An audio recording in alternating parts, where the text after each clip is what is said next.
Hello, everyone, and welcome to Wisdom Seeker Live podcast. So glad to have you joining us today. Look forward to spending about an hour with you as we have discussion.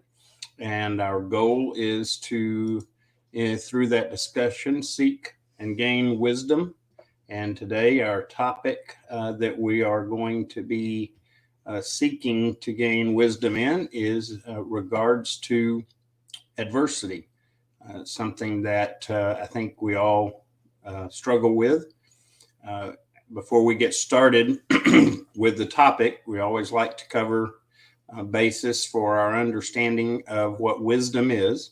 And wisdom is a journey, and that journey begins with gaining knowledge, information, facts, figures, so on, and we can gain those formally, informally, hopefully a little of many ways, including a choice to, on a daily basis, to gain new knowledge along the way, learn something. And then the second step in that process, and by the way, the process is for many, unfortunately, starts and stops with knowledge, and that is not the best move because there is greater good to learn. Second step in the process is understanding. And understanding means we take these facts and figures and pieces of information that we've learned and begin to grow in our application of it. We begin to use that information and use it to solve problems and accomplish goals and to learn additional knowledge and information, but make it a part of our lives and use it, and hopefully in a productive and positive fashion. And so that's the second step in this journey. And then the third, and in my opinion, most important step in this journey is when we go into wisdom. And that means that we take our knowledge and our understanding and we begin to see it from a much bigger perspective. We see it from outside of ourselves. We see it beyond just how our use of our knowledge and our understanding affects us, but also to affect others and affect those around us and affect a bigger part of the world, humanity, and so on. And for those of us that have a spiritual bent, we look at it as being able to see things through God's eyes. And hopefully that gives us a better perspective to be able to be wise and use our knowledge and our understanding well for not just ourselves, but the benefit of others. And I see we have been joined by several, Jeremy and Eunice and Nada, Shanur and Dr. Vimla, all glad to see you today.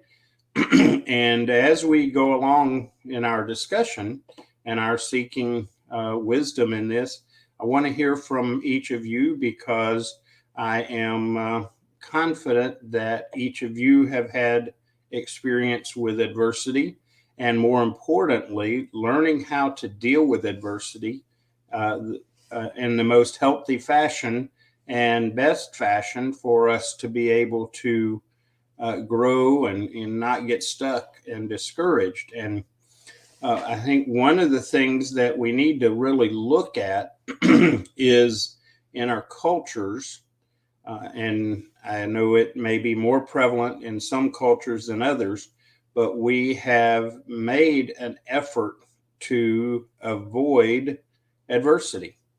And by doing so, we have, as a result, robbed ourselves. In fact, I think that by trying to avoid adversity, we are missing the opportunity to gain as much wisdom as possible. Welcome, VJ. Glad to have you, as always. Good to hear from you. It's been a while. And so adversity can come from a couple of different beginnings, if you will, sources. And I think it's something we need to evaluate. One of those is that we make choices in our lives based on our knowledge, our understanding, hopefully wisdom, which, again, that's the challenge sometimes. And we make these choices, and the choices are not healthy. They're not wise choices. And as a result of making those unwise or unhealthy choices, we experience adversity, negative results, negative consequences. And we certainly want to use our knowledge and our understanding and our wisdom to not cause adversity in our lives, and have to face adversities that are unnecessary. Welcome, Rosemary. So glad to have you as always, and look forward to that. Jeremy, thanks. And so that is one way. The other way, and most prevalent, is that life itself brings adversity. Just by living, we encounter adversities that we have no part in causing. They're not consequences necessarily of a particular choice, but they are part of life. And when we spend a lot of energy trying to avoid all adversity at all costs, we are using energy that we don't need to be expending on something that we don't need to be doing, and that is trying to avoid or resist adversities that come in our life. I hope this is not a news flash, but we're all going to experience adversity. Doesn't matter what we do to avoid it. It's just not practical to think that we can avoid all adversity. But we spend an awful lot of time avoiding it. And that includes in the way we use our words. We avoid dealing with things in relationships because we don't want to have adversity in that relationship.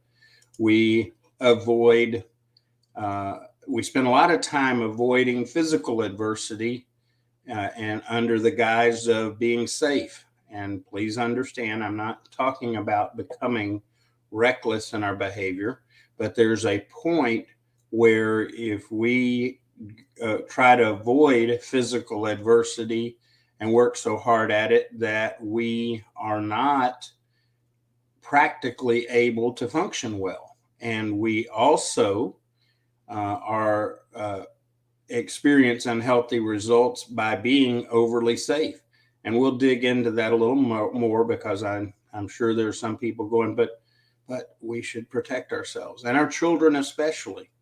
But adversity is part of life, and we need to recognize that. And when it is inevitable, which adversity is inevitable, it's a matter of what and how much.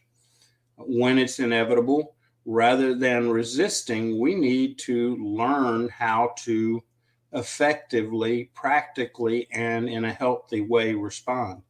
And Rosemary makes a salient comment here. We live and learn with and through adversity. So true, Rosemary.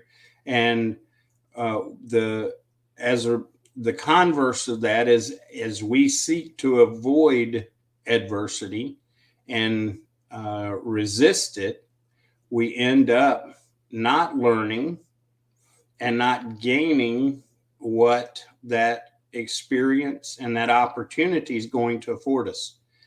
Plus, if we spend our energy and our resources, our efforts to either avoid, or worse than avoiding, resisting the adversity that comes into our lives, it causes us to lack what we need to do other things, including overcoming the very adversity that we are fighting against or resisting. So now, those of you that know that on this program, this podcast, that quite often I refer to the Bible because I think there's a lot of wisdom in the Bible, whether you agree with the tenets of faith or not. It's a worthy source to learn from, and it talks about how that our response to adversity, not only should we not resist it or avoid it, but welcome it as a teacher, a good teacher. And uh, when we begin to approach it with that mindset, then our struggles become different, and our overcoming those adversities that are unavoidable and necessary becomes greater, and the resulting outcome becomes better as a result as well. Welcome, Wanji. Glad to have you with us today. Remember, love to hear your comments along the way. If you've had experience and or have gained some wisdom in regards to adversity, please share, because that's the value of being together during this time, not just to hear me talk, but rather to experience a dialogue and discussion in regards to the topic of adversity. And so I hope that maybe you will share as an audience any of your experiences with adversity, how you dealt with it, what it was like, and how you overcome it. And that's very important.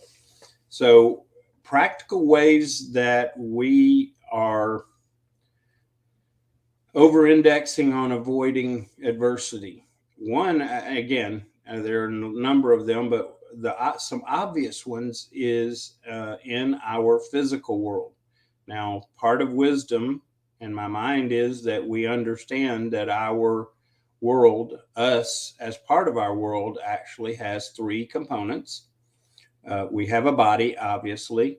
We have a soul, which is our mind, will, and emotions. That's the part that we don't see directly, but we sure see the results of the presence of those parts.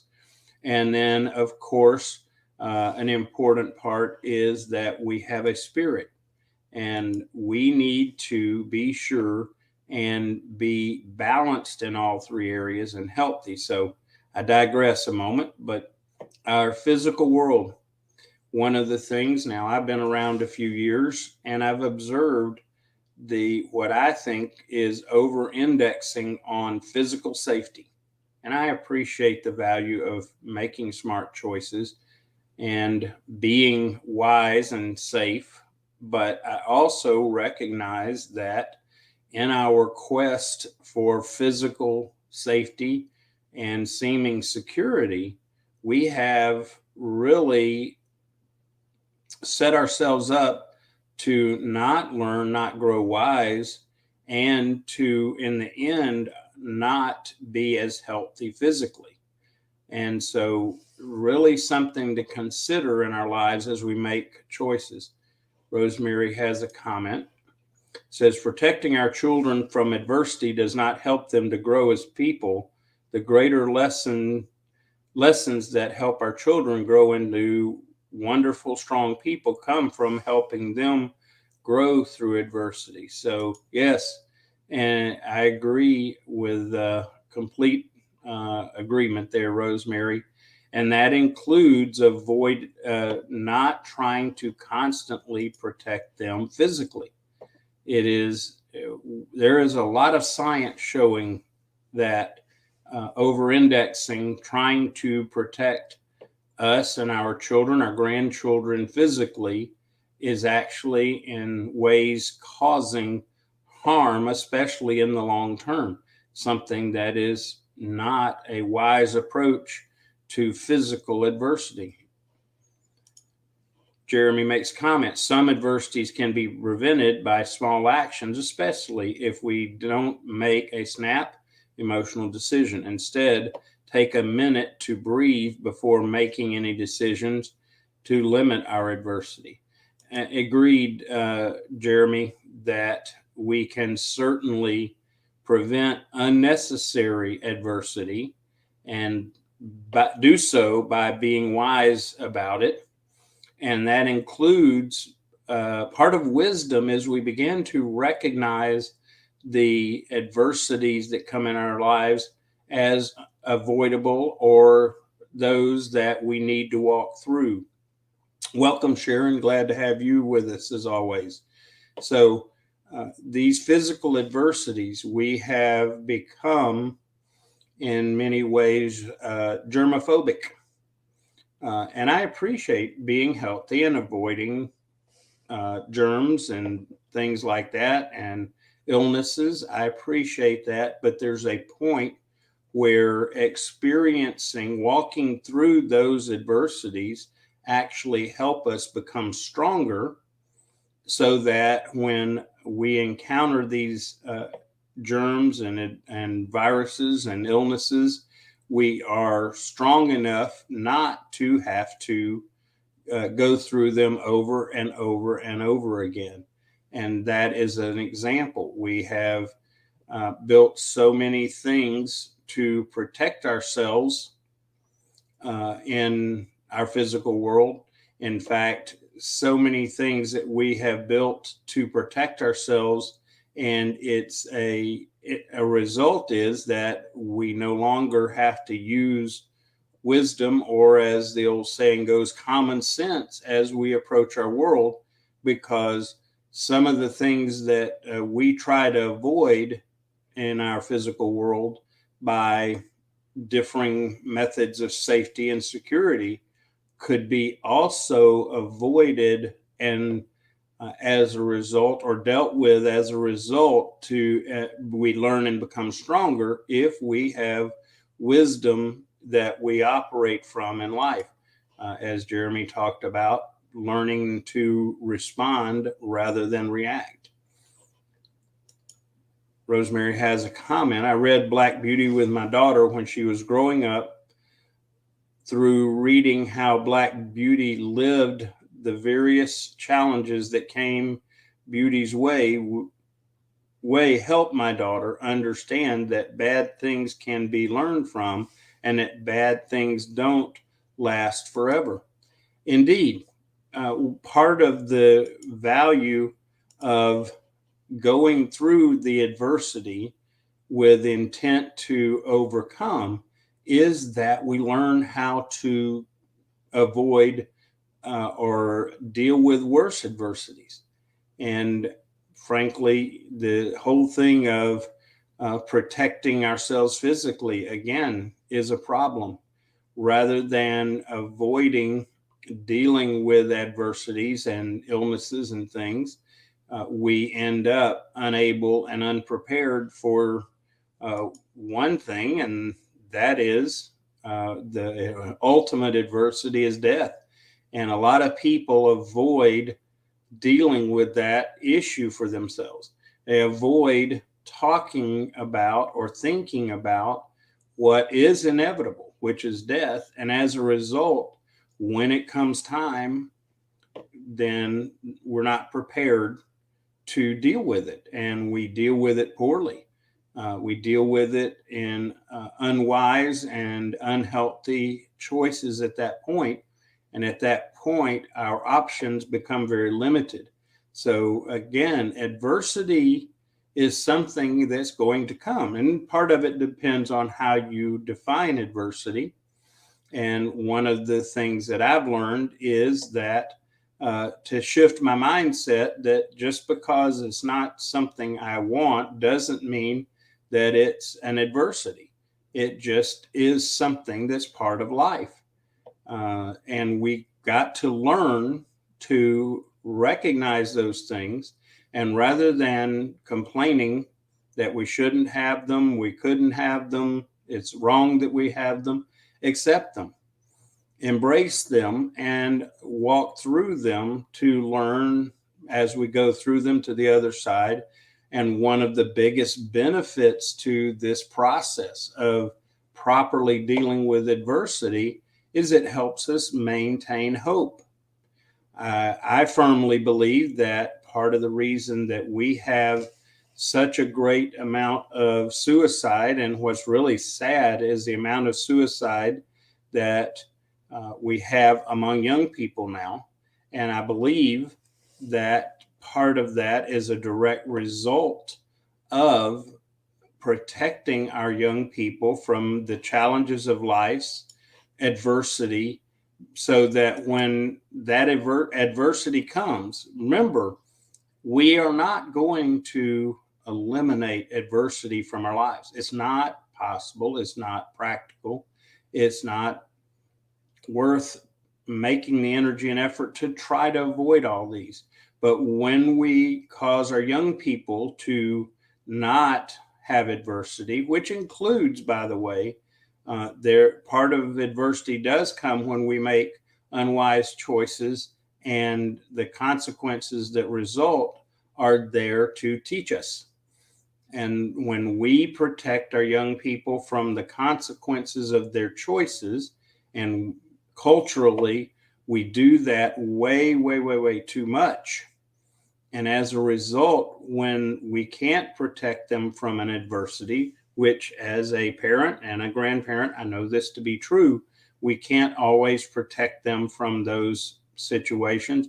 So if we cause them to avoid it as they're growing up, when they are not in our control, or if you would, direct influence, and they encountered these adversities and they've not learned how to go through them earlier, then they have no hope. They give up and they say, okay, well, this is just too hard, and I'm going to have no hope, and my response is going to be to take my life. And it's sad. It's very sad, because if we allow our children and our grandchildren to go through adversity, and I believe it was Rosemary that mentioned walk through those adversities young with them, not protect them from them, not resist them, but walk through them, then when they are out and on their own and adversity comes, they are prepared to walk through it and not lose hope. Welcome, Ananda. Glad to have you with us. So avoiding adversity and in all results is not healthy for us. It's not wise. It's not wise at all. And just as I mentioned earlier, when we take energy and effort and resources, I mean, we spend a lot of money as a culture trying to avoid adversity.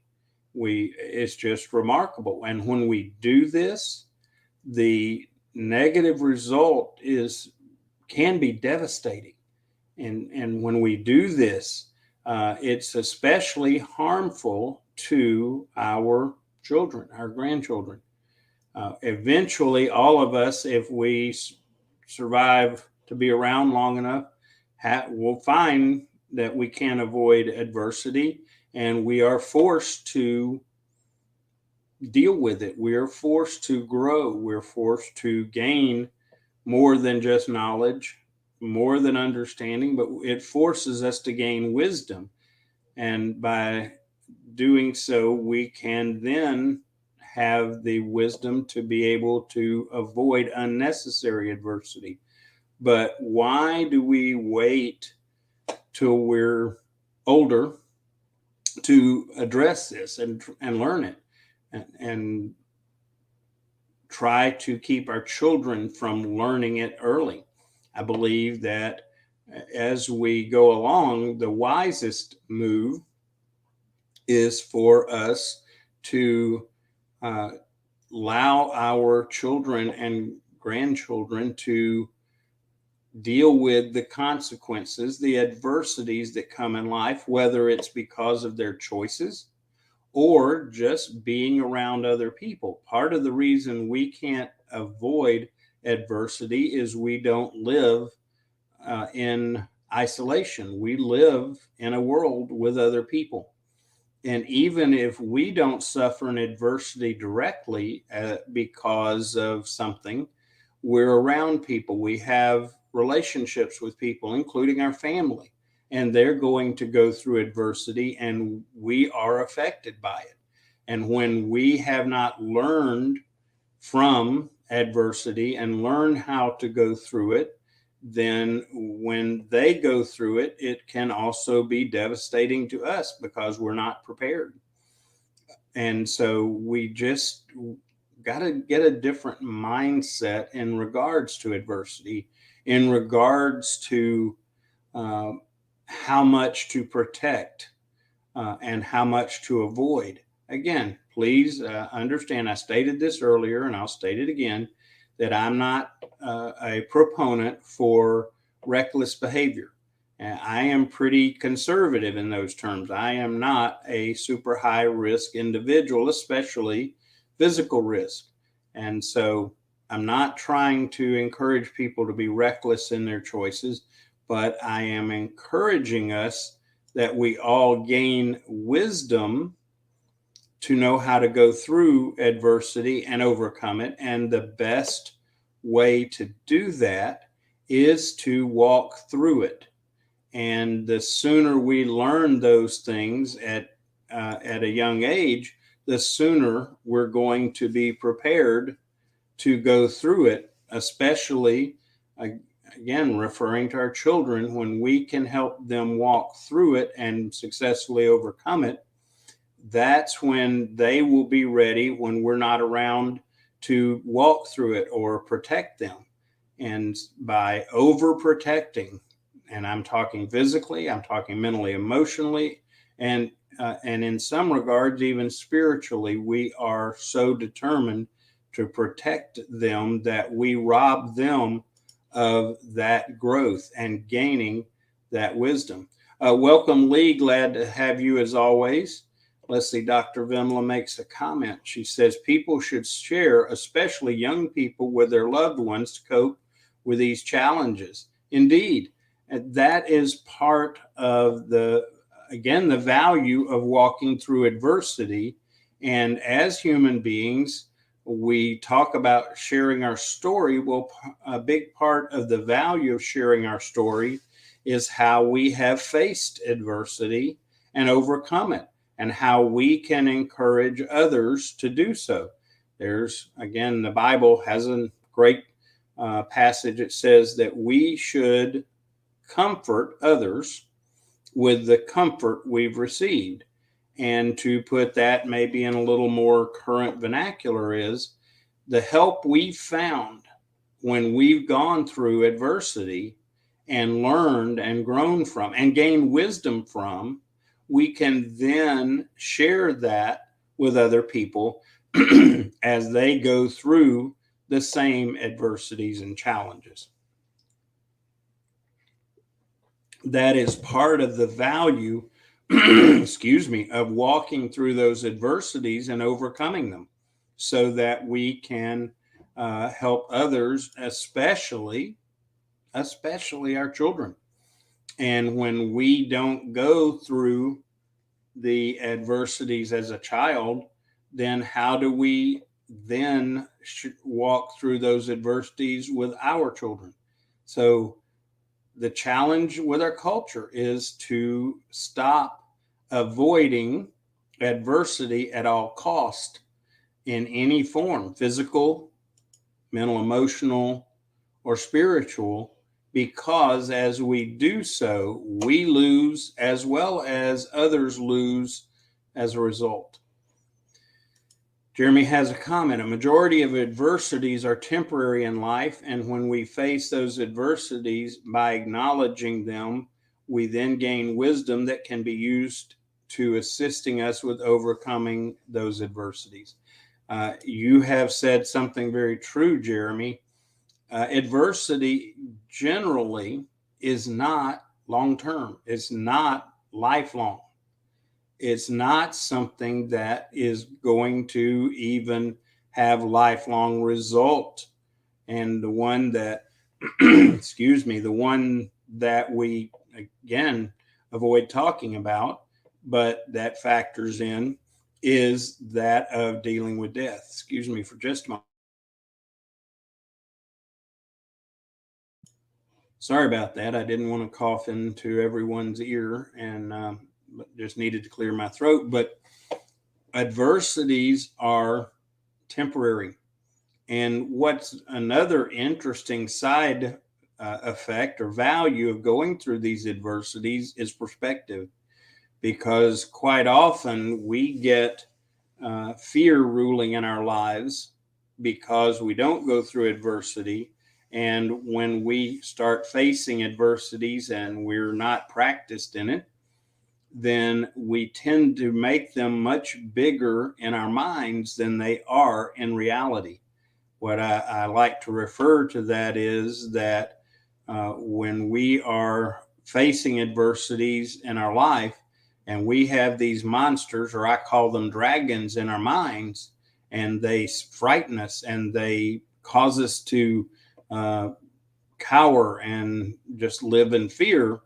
The reality is, most times, and this is something I have learned by walking through adversity, most times they're not dragons at all. They are little bitty lizards that our mind has blown out of proportion. And the more we walk through those adversities, we begin to recognize that, so that we don't allow our minds to build monsters, dragons out of lizards. And that's a value of going through adversity, so that as we face them, we help avoid mental and emotional anguish unnecessarily, because we recognize, as Jeremy has said, that these adversities are temporary, and that we can not have to lose all that energy in fear, and also not make choices based on fear. So often we are trying to make choices based on what is not reality. And as my business partner and friend said, Anton says, that we get into making choices using our lizard brain, is the term he uses. And it's a place mentally and emotionally we get that's not a healthy place to be or make decisions from. All right, Rosemary, thanks. I tell you, frankly, I wish we would stop messing with our times, because I think that is unhealthy, but I understand. Thank you for being here for part of our time, sharing your wisdom. Rest well, and we'll see you next time.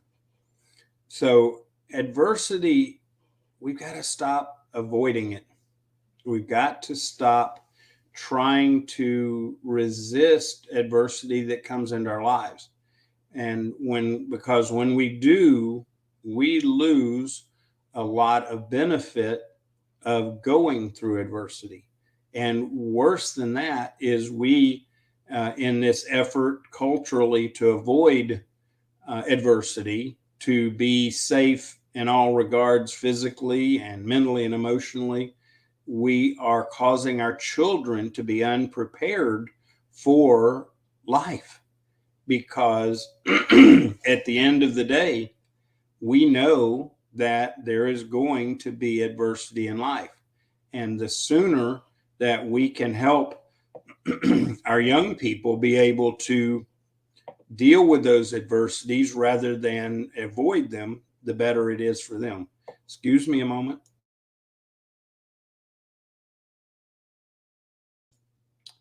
Wow, I seem to just have a real frog in my throat this morning, as the old saying goes. So, back up and let's kind of revisit what we've talked about. First of all, avoiding adversity is unhealthy, and resisting adversity that we cannot avoid is unhealthy as well. Rather, what we need to be doing is making a choice to embrace the adversities that come in our lives. And part of the reason we want to do that is we find the sooner we embrace them, the sooner we recognize what the adversity is really like and what it's about. And as Jeremy said, recognize that most of the time it's very temporary, especially if we think of it in light of eternity, bigger picture, this a physical challenge. or as some deal with and work through a physical disability. In light of eternity, that's a small thing. Excuse me, that's a very small thing when we have the right perspective. So as we again embrace this adversity that comes into our lives, we're much more likely to understand what the adversity even is and give the context for it, recognizing more quickly that this adversity isn't the dragon that our minds conjure up by avoiding it or not embracing it, and realize that it's actually that little lizard that very rarely will frighten anyone once they recognize that it is a lizard in our life and not a dragon, not a monster. But we don't come to that understanding until we face it and address it. One of the best things to do is to be able to look at these adversities, address them head on, and get perspective. One of the things, if you're dealing with adversity in your life right now and in your mind, you've built this up to such a state that it's scary and causes you fear, lose sleep, things like that. One of the easiest things is to get with someone, a mentor, a family member, someone you trust, and talk it out. And quite often, just by voicing these things that are going on in our minds that we've only allowed to conjure up in our mind, we get better perspective and realize it's not as big as I thought. It's not going to be as hard to go through as it appears in my mind. And as we saw, it will be temporary. We'll come out the other side of that adversity having grown and gained wisdom. Welcome, Professor Jagdish. Glad to have you with us as always. So, avoiding and resisting adversity in our life is just not healthy. It's not the way for us to really grow and learn and gain wisdom. And the beauty is, by the way, the more wisdom we have, the more we are able to in a healthy fashion avoid adversities that we shouldn't have to deal with. Excuse me. While at the same time recognizing the adversities that come in our lives and know how to deal with them in a healthy fashion. For example, one of the adversities that we all deal with is relationship problems and working through those. And when we cause our children and grandchildren to avoid dealing with these relationship issues, and I know I'm probably going to potentially upset some, but I need to mention the whole issue of dealing with bullies. A lot of the time that the problem with bullies is that we don't teach our young people how to address them head on and deal with the relationships and the situations head on. We keep saying, pushing for avoidance by doing things related to bullies. Well, and I appreciate that. And I do not like bullies. As a young person, I was bullied and I know how it feels. I know that it really is hurtful and can be damaging, but I also know that we can do all of the bully prevention programs in the world and we're not going to eliminate bullies. So with that thought in mind, isn't it better that we learn how to deal with being bullied, learn the wisdom from walking through the adversity and how to address it? And our children, we're not always going to be around because we think of bullies as young people. There are adult bullies out there as much as anything. And the sooner we can walk through that adversity, learn how to deal with those people, those types of people, the better off we are going to be long term in facing life. because everybody's going to face bullies one day. It is inevitable. And the best way to deal with it and be prepared is to deal with it. Sounds simple, but it is very true. But we spend times trying to avoid bullies and avoid dealing with it. And ultimately, we're going to be faced with dealing with it and walk through it. Better to be prepared. Professor Jagdish has a comment. He says, a pessimist sees adversity in every opportunity. An optimist sees opportunity in every adversity. Indeed, Professor Jagdish, mindset is such a key in dealing with adversity. If we see adversity as bad and unfair and we shouldn't have to, and all of those mindsets, then we're going to lose sight and miss opportunities that those adversity brings. And this is not a new concept. It's been around a long time. That's why we have sayings such as seeing the silver lining behind the cloud. The beauty of silver lining is what we see after the storm has passed. We see the sun coming in around what's left of the storm, and it's very beautiful. I love taking pictures of silver linings, if you will. Another one is we talk about its darkest before dawn, and that has to do with facing adversity.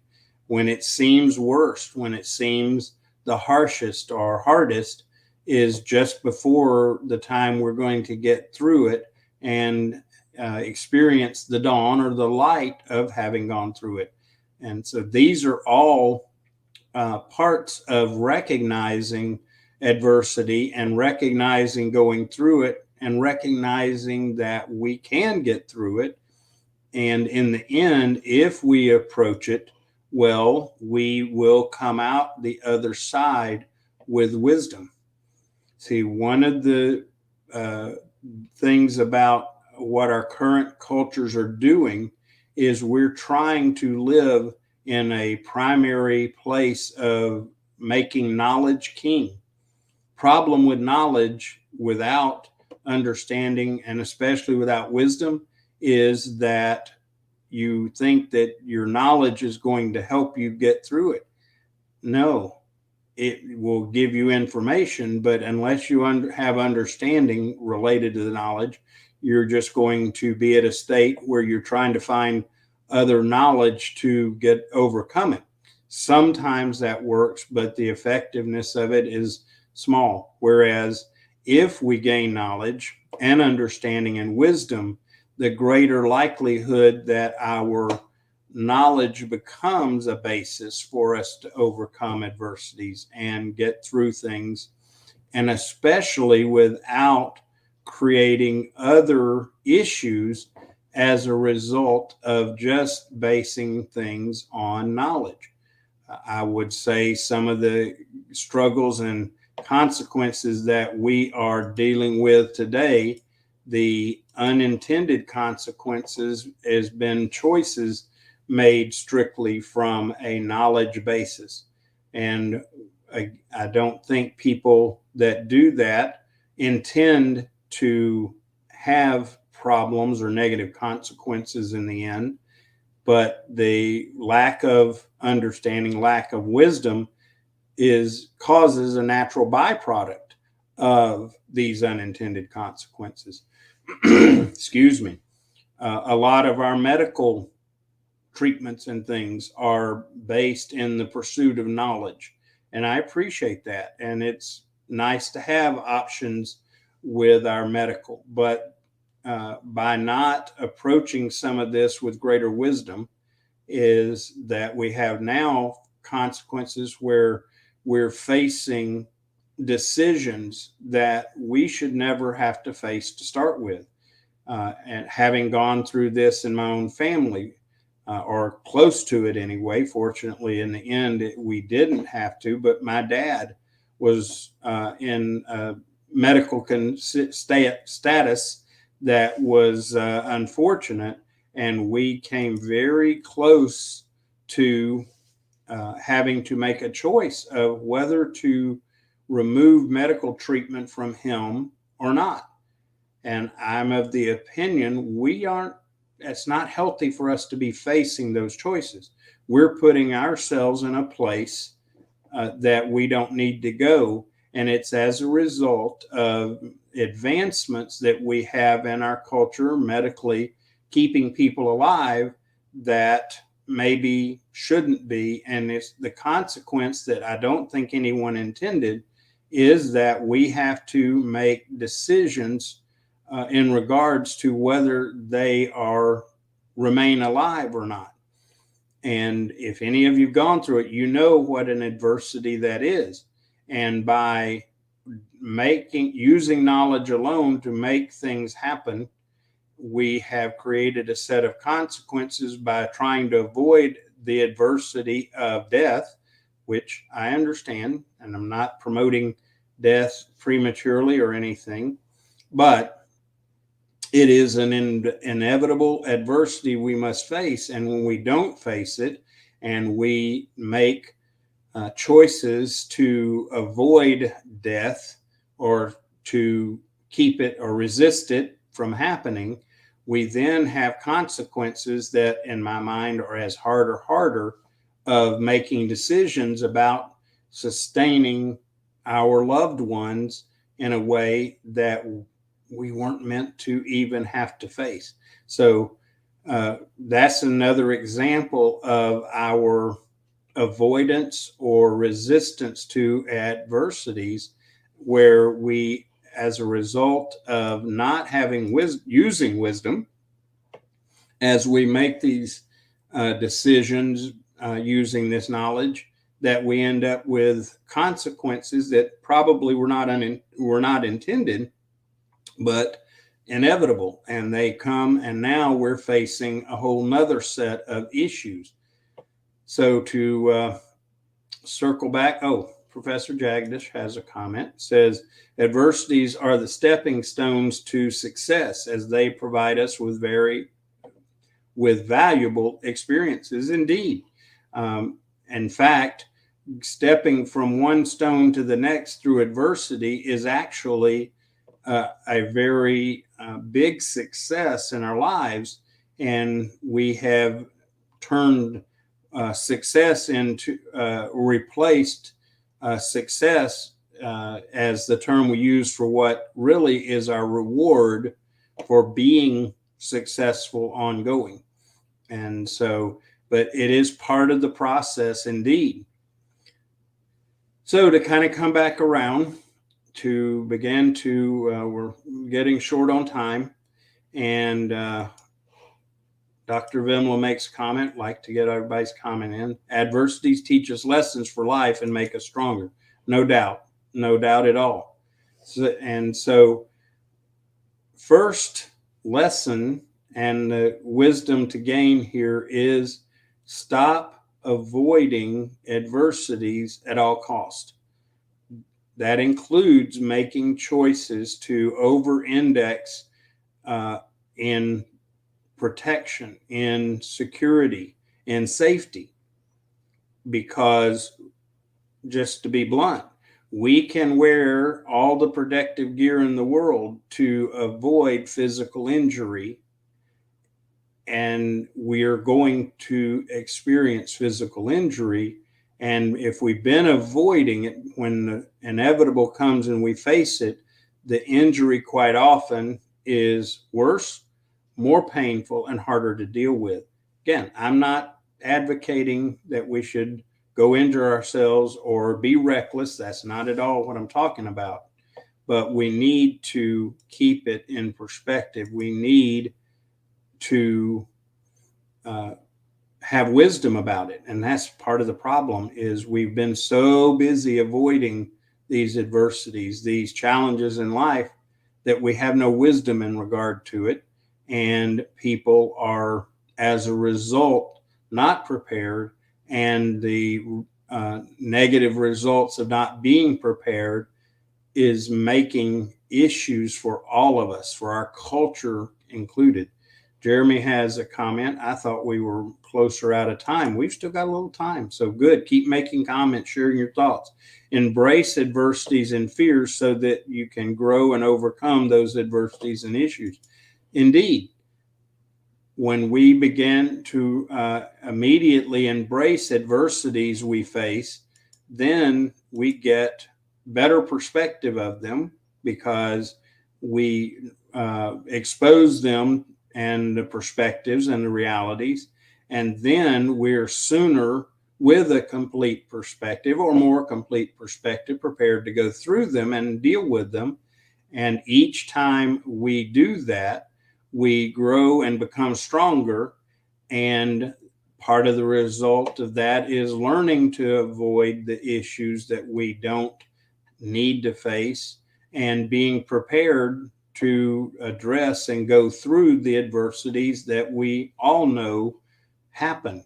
And so the whole process of walking through adversity is the benefit is, and yet look at our cultures and look how much effort we are expending, how much time, excuse me, and how much money, resources that we're putting towards avoiding these things rather than walking through them, especially with our young people. The worst thing that we can do as a parent and as a grandparent is to overprotect our children and grandchildren. And secondarily, when we do this, we think that we're doing them a favor. Yet I believe that what we're actually doing is we are being selfish because we don't want to take the time nor the challenge to walk through those things with our children and grandchildren. It's more efficient or easier to avoid them, excuse me, or attempt to avoid them or to resist them rather than walking through them. Again, part of the problem we have and where we lack wisdom in dealing with adversities. Let's see. Professor Jagdish has a comment. We should prepare ourselves to face adversities rather than spending our energy to avoid them. Thank you, Professor. I agree. We can avoid adversities and we can resist them.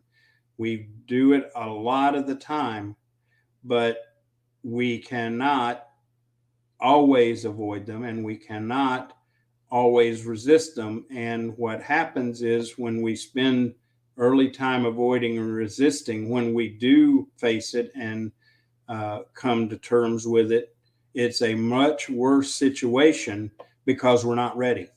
And this is again true with our children and grandchildren.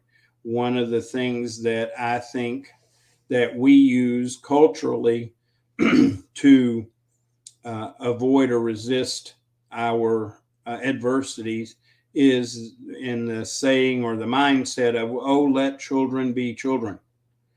And I appreciate not causing children to grow up, have to grow up prematurely, but I'm also concerned that we have over-indexed on, again, protecting them so that they can have this so-called childhood.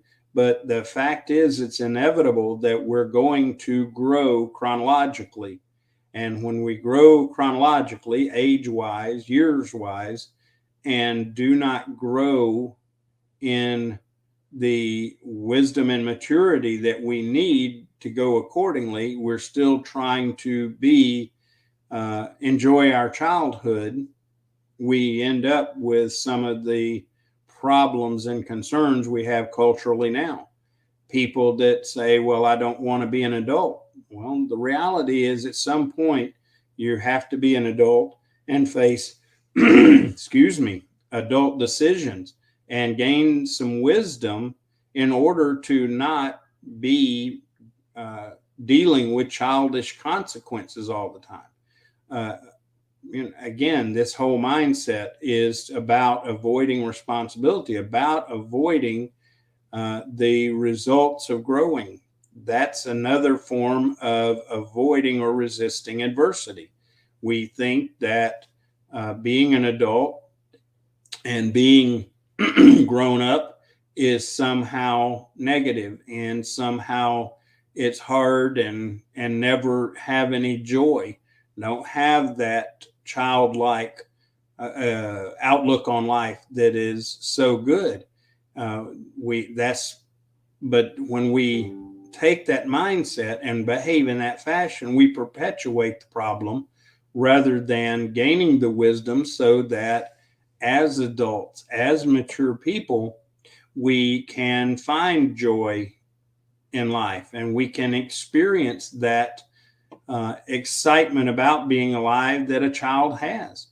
And so, avoiding adversity and not learning and hiding our head in the sand is not the solution to maintain that childlike excitement and love for life.